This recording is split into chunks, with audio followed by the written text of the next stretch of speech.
Ngayong araw guys, pinahibla ko pala buhok na Ermat kasi ayaw niya dun sa parlor kasi iba na yung amoy ng nila medicina. So ako na lang gumawa dito sa bahay. So pagkatapos nito, pupunta po kami dun sa parlor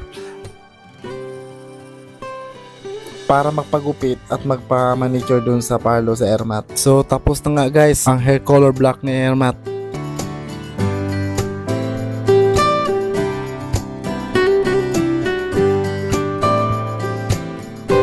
So, papunta na pala kami sa parlor guys.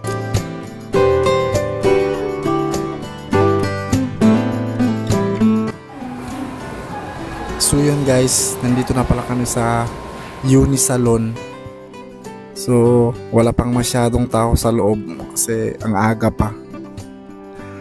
Maganda pala dito, ang laki ng space nila. Tapos mga mababait pa yung mga staff nila. Kung gusto nyo mapagupit or magpa-manicure, pedicure, punta na kayo dito sa Uni Salon. Dito lang yan sa Jubenco Putik.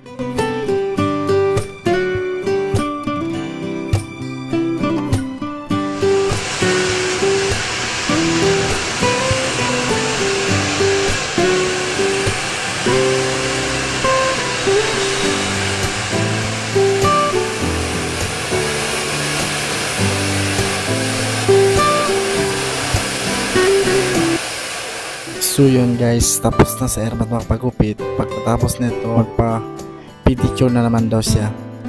So, mamahalin natin ang mga magulang na kasi minsan nasa sa buhay natin. Tumatanda na sila. Kailangan na nila pagmamahal ng mga anak nila. Kasi matanda na sila. May oras man tayo o wala, bigyan natin sila ng halaga.